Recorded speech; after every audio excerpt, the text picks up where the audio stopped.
শিশু রামিসার ধর্ষণ হত্যা মামলার রায় ঘোষণার পরবর্তী পরিস্থিতি নিয়ে জানবো। আমাদের সঙ্গে আদালত প্রাঙ্গণ এবং রামিসার বাসার সামনে থেকে যুক্ত হবেন দুজন সহকর্মী। আমরা শুরুতেই চলে যাব আদালত প্রাঙ্গণে। সেখান থেকে যুক্ত হবেন সহকর্মী সুলতান মাহমুদ আরিফ। আরিফ, আমরা জানাচ্ছিলাম রামিসার বাবা মা সন্তুষ্ট প্রকাশ করেছে, তাদের সাথে আপনার কথা হয়েছে কিনা, সেখানকার আইন শৃঙ্খলা পরিস্থিতি এখন কেমন রয়েছে জানাবেন।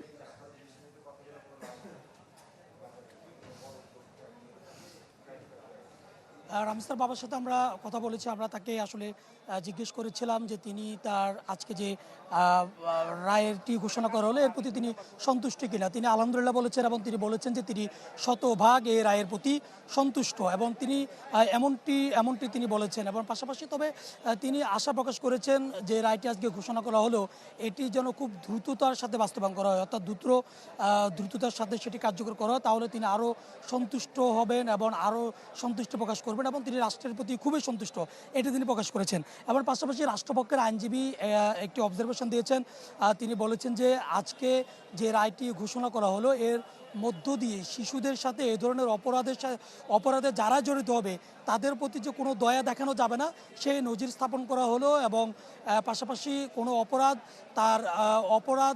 অপরাধী এ ধরনের অপরাধ সংগঠিত করার আগে তিনি ভাববেন, তিনি চিন্তা করবেন এবং এই রায় তার কাছে একটি উপমা হয়ে থাকবে, ভয়ের কারণ হয়ে থাকবে এবং এতে করে অপরাধ অনেকটা কমবে, এমনটি রাষ্ট্রপক্ষের আইনজীবী তিনি বলেছেন এবং তার পক্ষ থেকে বলা হয়েছে।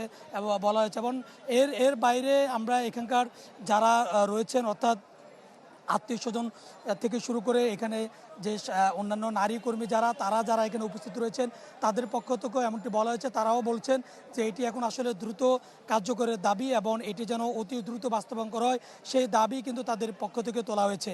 তবে একটি দুঃখজনক ঘটনা কথা হচ্ছে, আমরা কিন্তু আজকে এই রায় ঘোষণা হয়েছে, আসামিদেরকে আদালতে তোলা হয়েছে, তবে তাদের মধ্যে কোনো রকম অনুশোচনা কিংবা কোনো রকম এ ধরনের কোনো কিছুই বা আমরা দেখিনি। অতএব বলা যায় যে ফাঁসির যে ঘোষণা দেওয়া হয়েছে সোহেল এবং সোহেলের স্ত্রী উভয়টিতেই যেভাবে রাষ্ট্রপক্ষ সন্তুষ্ট প্রকাশ করেছেন তেমনিভাবে রামিসার পরিবারও সন্তুষ্ট প্রকাশ করেছেন। এখন সকলের প্রত্যাশা এটি যেন অতি দ্রুত কার্যকর হয় সেটি দেখার অপেক্ষা। সারিকা। আরিফ, ধন্যবাদ আপনাকে। সজল সাইক আছেন আমাদের সঙ্গে। সজল, আপনি আছেন রামিসার বাসার সামনে এবং বহুল যে আলোচিত মামলা সেটি রায় ঘোষণা হলো খুব দ্রুততম সময়ের মধ্যেই হলো, এলাকাবাসীর প্রতিক্রিয়া নিয়ে জানতে চাই। সারিকা, মাত্র ১৯ দিনের মাথায় কিন্তু আলোচিত শিশু রামিসা ধর্ষণ এবং হত্যাকাণ্ডের যে রায় সেটি কিন্তু আজকেই দেয়া হলো। এই রায়ের পরিপ্রেক্ষিতে কিন্তু তার বাসার সামনে প্রতিবেশী এবং এলাকাবাসীরাও কিন্তু আসা যাওয়া করছে, তারা জড়ো হচ্ছে। আমরা রামিসার বাসায় যাওয়ার চেষ্টা করেছিলাম। রামিসার বাবা জানেন যে আদালত প্রাঙ্গণে রয়েছে এবং রামিসার মা কিন্তু তাদের এই বাসায় অবস্থান করছে, তবে আমরা তার সাথে কথা বলতে পারিনি, তিনি অসুস্থ সেটি আমাকে বলছেন। তবে প্রতিবেশীদের সাথে কথা বলেছি, পাশের নিচতলার ফ্ল্যাটের প্রতিবেশীদের সাথে কথা বলেছি, তারা যেটি বলছে যে অত্যন্ত শান্ত একটি মেয়ে ছিল রামিসা এবং তিনি খুবই নম্র ভদ্র ছিল, খুবই তাদের বাসাও যাওয়া আসা করতো এবং তার এই যে চলে যাওয়া এটি কিন্তু কোনোভাবে তারা মেনে নিতে পারছে না। শুধু কিন্তু তার প্রতিবেশী নয়, সারা বাংলাদেশের মানুষ কিন্তু প্রতীক্ষায় ছিল আজকের এই দিনটির জন্য, এই রায়টির জন্য। তবে এলাকাবাসী বলছে যে যত দ্রুত সম্ভব এই রায়টি কার্যকর করা হোক।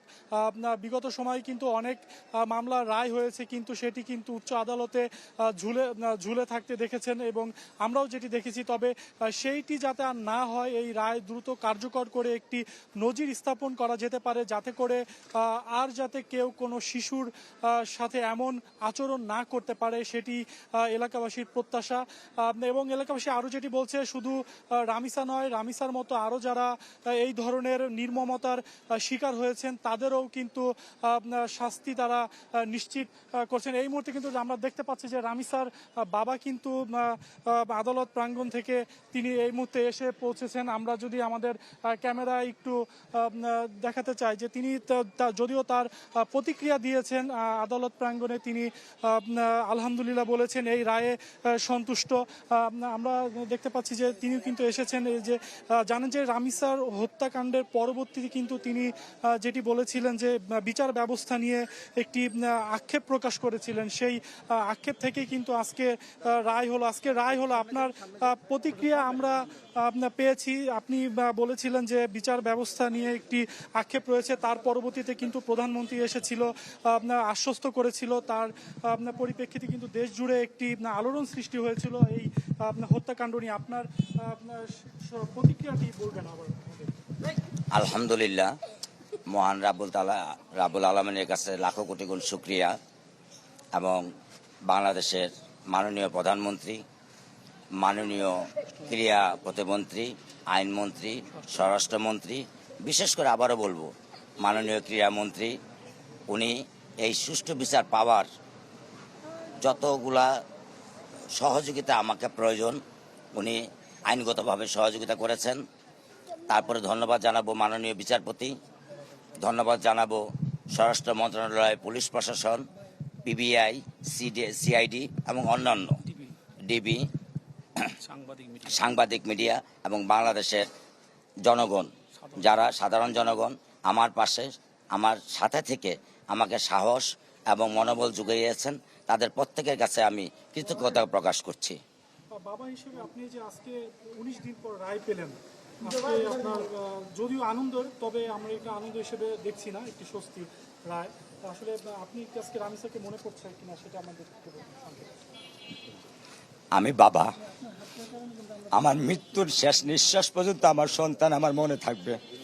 আর যে সন্তান আমি হারিয়েছি তা তো আর ফিরে পাবো না, কিন্তু বাংলাদেশ সরকার বিচার করে যে দৃষ্টান্ত স্থাপন করেছেন, সেই দৃষ্টান্ত আমার কাছে মনে হয় পরবর্তী আরো 50 বছরের জন্য একটা দৃষ্টান্ত হয়ে থাকবে। রায়ে খুশি, কিন্তু আমি চাইবো এই রায়ের পরিপ্রেক্ষিতে দ্রুততার সাথে যাতে এই রায় কার্যকর হয় তার বন্দোবস্ত করবার জন্য সরকার এবং প্রশাসনের প্রতি আমি বিশেষভাবে অনুরোধ করব। এরপর তো উচ্চ আদালতে যাওয়ার একটা সুযোগ রয়েছে, তারা উচ্চ আদালতে যাবে কিনা এই বিষয়টি নিয়ে, বা উচ্চ আদালতে গেলে একটা দ্রুততার সাথে এটা শেষ হবে কিনা এই বিষয়ে কতটুকু নিশ্চয়তা আছে? এই ব্যাপারটা আমার জানা নেই, তারা উচ্চ আদালতে যাবে কি যাবে না সেটা আমি বলতে পারবো না। যদি যায় তাহলে কি চাইবেন? আমি সেক্ষেত্রে বরাবরই আমি তাদেরকে মৃত্যুদণ্ডই প্রত্যাশা করব এবং দ্রুত সময়ের ভিতরে সেই রায় কার্যকর আমি প্রত্যাশা করব।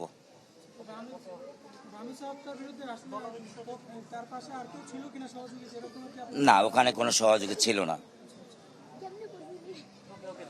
সারিকা, আসলে আমরা আপনার রামিসার বাবার সাথে কথা বললাম, তিনি আদালত থেকে মাত্রই বাসায় এসেছেন। তিনি কিন্তু আবেগ আপ্লুত হয়ে পড়েছেন। তার যে ছোট শিশুটি রামিসা, তার যে নির্মম হত্যাকাণ্ড হয়েছে, এবং আমরা জানি যে যাদের আসলে সন্তান রয়েছে তারাই কিন্তু জিনিসটি ফিল করতে পারবে আসলে ছোট একটি সন্তান, তাকে কিভাবে ধর্ষণ করা হয়েছে এবং ধর্ষণের পরে তাকে গলা বিচ্ছিন্ন করা হয়েছে, হাত দ্বিখণ্ডিত করা হয়েছে। এই যে পুরো প্রক্রিয়াটি, সেটি কিন্তু স্বামী এবং স্ত্রী দুজন মিলেই কিন্তু সংঘটিত করেছে, এবং আদালতও কিন্তু বলেছে যে দুজনেই কিন্তু একই দোষী সাব্যস্ত হয়েছে। সারিকা। সজল, ধন্যবাদ আপনাকে। শিশু রামিসার ধর্ষণ ও হত্যা মামলার রায় ঘোষণা হয়েছে। আজ আমরা এই বিষয়ে জানছিলাম, আমাদের দেখছিলাম বাসার সামনে থেকে রামিসার বাবাও কথা বলছিলেন। চায়ের কাপে সমাজ বদলের ঝর্ণা তুলে আগে গোছান নিজেকে। প্রিমিয়ার টাইটানিয়াম আলমিরা, গুছিয়ে ফেলুন জীবনটাকে।